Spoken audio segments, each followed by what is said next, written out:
Front Pembela Islam Provinsi Aceh mengecam cara polisi memperkarakan Imam Besar FPI Pusat Habib Rizik Syihab. Bahkan jika Polri menahan Habib Rizik, maka pihaknya akan menyerukan gerakan jihad.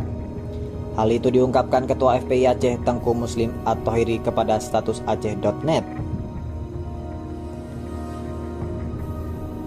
Tengku Muslim menegaskan, jika Habib Rizik ditahan dan dipenjara, maka FPI Aceh siap untuk melakukan apapun termasuk jihad ke Jakarta. Dan hukum di Indonesia sekarang tebang pilih dan lupa bahwa negara ini diperjuangkan oleh para ulama dengan mayoritasnya umat Islam terbesar.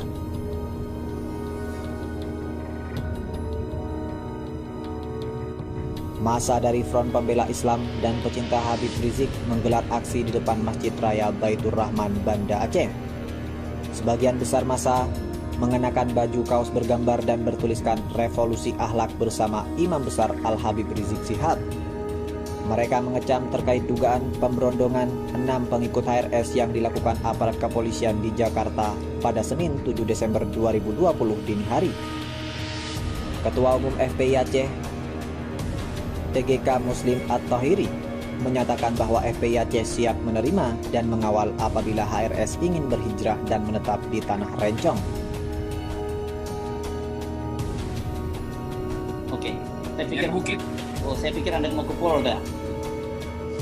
Ya, kalau saya menyerahkan diri yang ikut banyak, ntar nggak buat tempat parkir di Polda. Jadi pagi ini Habib Rizik Syihab rencana akan mendatangi Polda Metro Jaya, dan yang luar biasa dia ternyata malah mengingatkan massa pendukungnya untuk tidak ramai-ramai datang. Tapi sebaliknya juga dia minta polisi untuk tidak juga mengerahkan kekuatan yang mengundang kerumunan massa. Ya ini absurdnya di situ. Kan ini sekedar soal pelanggaran undang-undang kesehatan itu. Kalaupun itu disebut pelanggaran udah didenda. Nah, hukum kita sebetulnya kan harus diarahkan untuk saling percaya, bukan untuk motif balas dendam. Dalam ilmu kriminologi, paradigmanya udah berubah dari pemberian penalti atau retributif pergi pada pengakraban kembali masyarakat. Ada istilahnya restoratif itu. Jadi sebetulnya Habib Rizik diundang aja ke Polda untuk berdamai. Bahkan Polda bisa minta tolong Habib Rizik jadi influencer untuk soal-soal COVID ini kan. Jadi buat apa hal semacam ini, hal sepele, dibesar-besarkan dengan ancaman? Itu prinsipnya kan. Nah, Habib Rizik meminta supaya rakyat tidak berbondong-bondong. Mestinya itu jadi poin buat bercakap-cakap dengan Habib Rizik. Sehingga polisi bisa sekaligus kami mengundang Habib Rizik untuk membantu polisi di dalam upaya untuk penegakan disiplin COVID. Kan itu lebih bermutu daripada mengancam 6 tahun Habib Rizik. Sementara Joko Chandra kena 2 tahun. Itu jadi orang lihat kontrasnya itu. Apakah Habib Rizik itu sekelas Joko Chandra? Apakah Joko Chandra dipersiapkan prosesinya sehingga dia enak, dituntuti, tidak dihadang. Jadi publik menganggap ada yang tidak adil dalam penegakan hukum. Memang betul hukum harus ditegakkan, tetapi juga prinsip penegakan hukum itu harus diawasi dengan prinsip moral publik yang menganggap ada ketidakadilan itu. Itu saya kira membuka kalimat untuk proses pemanggilan Habib Rizik pagi ini ke Polda. Ya. Oke, kita saksikan sebentar ya video yang tadi malam diposting oleh Front TV. Oke. Rencana Habib. Saya ingin menyampaikan kepada Polda Metro Jaya agar tidak terjadi kerumunan, agar tidak mengambil perhatian daripada masyarakat, agar juga tidak ada pihak ketiga yang memanfaatkan yaitu momentum soal penjemputan saya ini sehingga bisa menimbulkan kegaduhan. Maka itu saya minta kepada Polda Metro Jaya tidak perlu untuk mengerahkan kekuatan secara berlebihan. Bahkan menurut saya tidak perlu ada penjemputan, tidak perlu ada pengerahan pasukan. Itu hanya akan mengeluarkan biaya yang banyak, kemudian ditambah lagi juga menguras tenaga, dan yang paling berbahaya adalah mengundang perhatian masyarakat sehingga nanti terjadi kerumunan. Nah, begitu terjadi kerumunan, nanti ada pihak ketiga sebagai provokator membuat kegaduhan, dan ini akhirnya bisa merugikan kita semua. Kalau dari video yang kita simak tadi sangat jelas itu. Jadi memang tidak seperti kita kelihatannya Habib Rizik Syihab menyadari kalau kemudian dia juga bersikap keras dan sebagainya akan terjadi potensi benturan yang luar biasa gitu. Tetapi sejauh ini kita tidak melihat niat baik yang dilakukan Habib mulai sejak dialog yang waktu itu dia melakukan pertama kali datang, dia minta dialog, rekonsiliasi dan sebagainya, sampai yang terakhir ini juga dia kelihatannya cukup akomodatif, tapi kelihatannya Gayung tidak bersambut gitu. Itu poin saya tadi. Kalau ini dipanggil karena soal kesehatan COVID, kan itu bukan undang-undang kriminal kan, yang dalam pengertian harus ditangkap, harus diborgol, semacam dipaksa, diancam, sehingga mesti ada 2 pejabat tinggi Polri dan Kapolda mesti mengucapkan dengan sangat keras. Kan ini yang disebut sebagai kultur hukum itu tidak dipahami oleh penegak hukum, yaitu kultur untuk mengakrabkan tersangka dengan penegak hukum supaya dapat semacam wisdom di dalam kegiatan ini. Lain kalau dia betul-betul tertangkap tangan narkoba, tertangkap tangan menyimpan senjata atau berupaya untuk membunuh orang, berupaya untuk melawan aparat segala macam. Jadi prosedur hukum kita itu seolah-olah dipaksakan untuk menangkap Habib Rizik. Jadi di publik sudah terbentuk poin, apapun yang akan dilakukan Habib Rizik, dia akan diintai oleh hukum positif. Itu buruknya tuh citra itu. Padahal kita masuk dalam dunia beradab. Seluruh dunia berupaya untuk mengurangi sebanyak mungkin upaya penerapan hukum pada rakyat. Apalagi itu kalau soal pidana biasa-biasa aja. Nah ini yang nggak dipahami sebetulnya oleh penegak hukum. Jadi seolah-olah tetap hukum pidana itu untuk kriminal. Bukan. Hukum pidana itu untuk restorasi relasi kemasyarakatan. Habib Rizik adalah tokoh. Dia pernah berbuat kriminal itu. Dia pernah ditangkap di penjara 2 kali zaman SBY dan dia ikuti prosedur itu. Karena itu kekerasan fisik pada waktu itu dari FPI. Dan kita ingat sejarah itu. Habib Rizik belajar tentang cara bermasyarakat, cara untuk menghadapi problem-problem yang menyangkut potensi kekerasan itu. Dan sekarang Habib Rizik mengedarkan wisdom, satu pikiran yang bijak supaya saya akan datang tapi jangan kerahkan massa. Itu kan udah poin bagus untuk membuka percakapan. Jadi mestinya seluruh petugas Polda mengubah dalam 2 menit ini kebijakan untuk mempidanakan Rizik kan. Kan Polda punya diskresi untuk mengatakan Rizik sangat berkelakuan baik, maka kami menghormati kedatangan Rizik dan kami mungkin hanya ingin bercakap-cakap lalu meminta agar supaya Habib Rizik membantu kami kepolisian untuk ikut merawat suasana kesehatan publik. Kan itu lebih indah diucapkan di dalam pikiran kan. Kan ini belum dilimpahkan ke kejaksaan. Jadi tetap wilayah polisi itu adalah masih wilayah mengayomi, wilayah melayani. Itu dulu yang diajukan. Bukan tiba-tiba dikirimkan surat lalu kami tidak lagi akan kirim surat, kami akan tangkap. Nah, kan kita jadi teringat Bung Rocky beberapa waktu awal COVID dulu.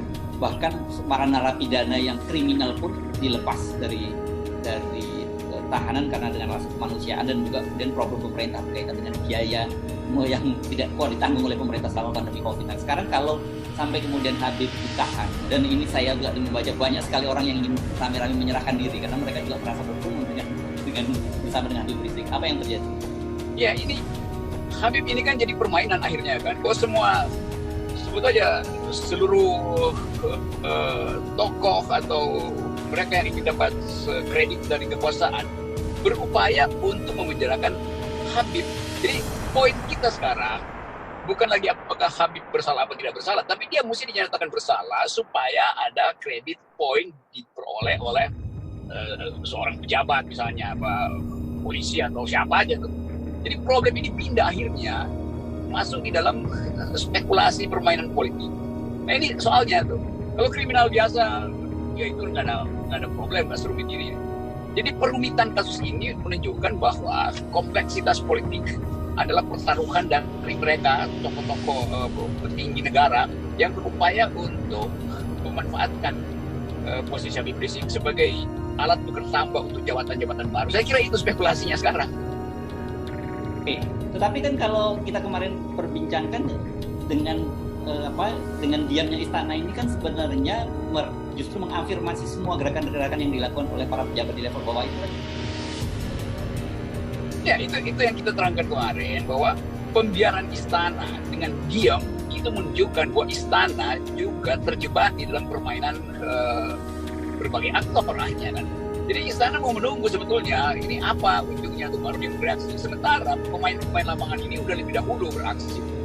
Jadi bola itu namanya Habib Rizik digocek kiri kanan oleh para pemain cadangan sebetulnya, itu yang nggak boleh bermain, tapi itu turun lapangan untuk bermain kan.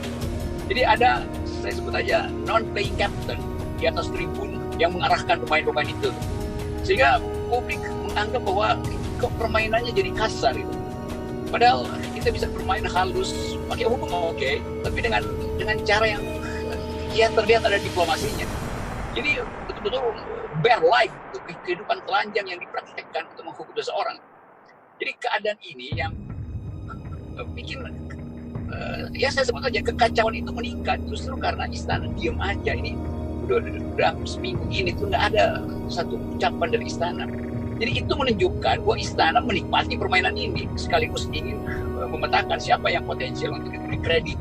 Kan itu, jadi tukar tambah antara aparat dengan istana itu yang mendefinisikan status dari Habib Rizik. Bukan karena dia kriminal, bukan karena dia melanggar undang-undang, tapi dia memang faktor yang dipermainkan ini. Ya. Ini jahatnya permainan kekuasaan.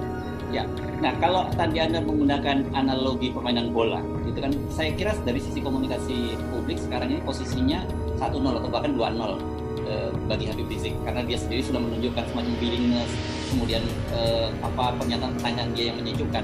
Itu sementara di satu sisi pemerintah, polisi dan sebagainya terus menyampaikan ucapan-ucapan yang secara verbal itu sangat keras gitu.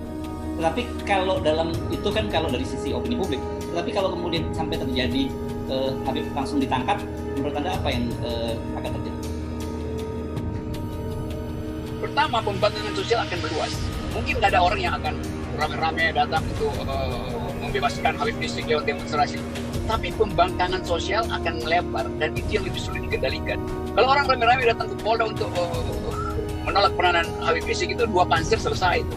Tetapi kalau pembangkangan sosial masuk lewat sosial media, itu tidak bisa dikendalikan lagi oleh kekuasaan.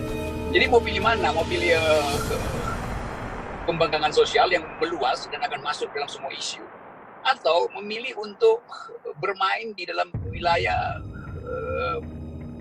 hukum yang beradab itu. Jadi kita mau saksikan sekarang, bolanya sekarang ada di polisi itu. Polisi tendang langsung ke gol, yang udah nggak ada penjaga gawangnya, silahkan orang akan ketawain. Wah, silahkan tendang, mau nggak ada gawangnya nggak dijaga kok. Atau dia mau tendang bola itu ke arah tribun, di mana banyak penonton tuh. Dan bola itu nggak akan dikembalikan ke lapangan. Itu pilihannya tuh.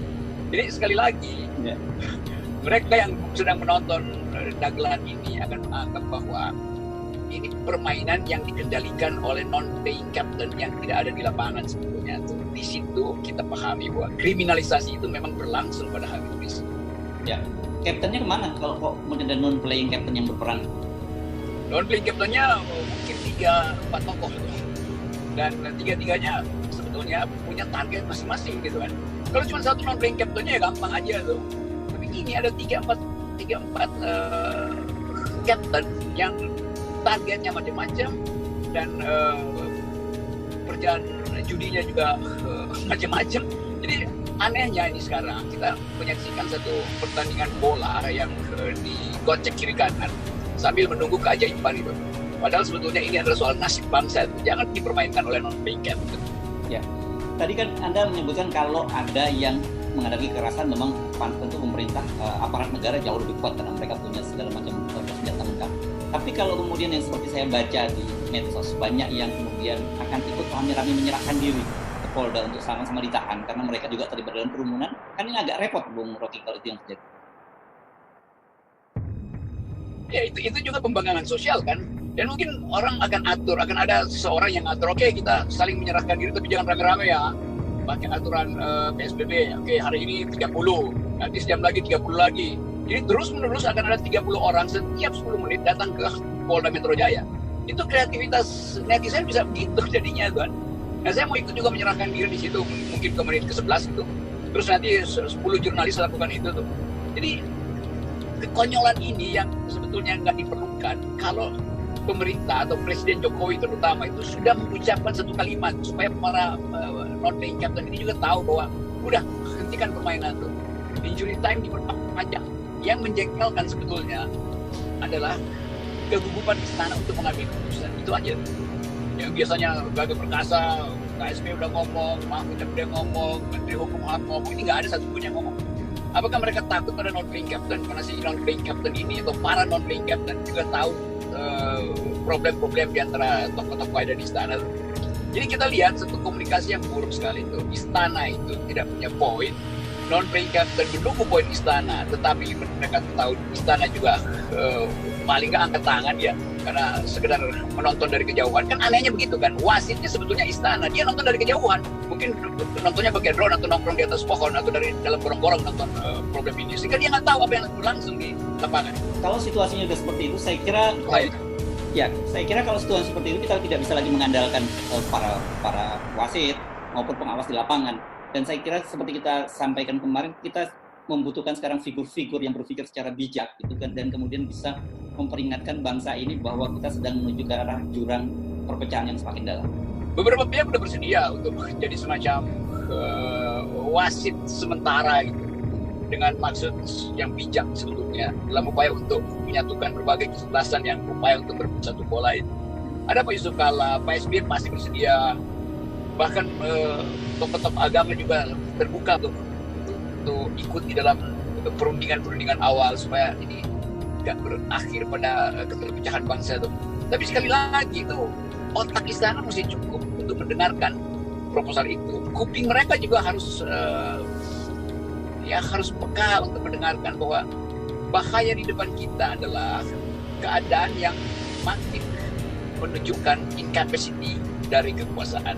Nah, karena itu tokoh-tokoh alternatif tadi yang biasa kita sebut sebagai bapak bangsa atau pengayom komunitas itu seharusnya sudah berkumpul di istana untuk memberi masukan atau diundanglah makan nasi goreng ya, atau baca komik sama-sama itu supaya ada suasana lain tuh. Tapi saya nggak ngerti apa yang terjadi di istana selain mengatakan bahwa di istana kepanikan besar itu sedang berlangsung.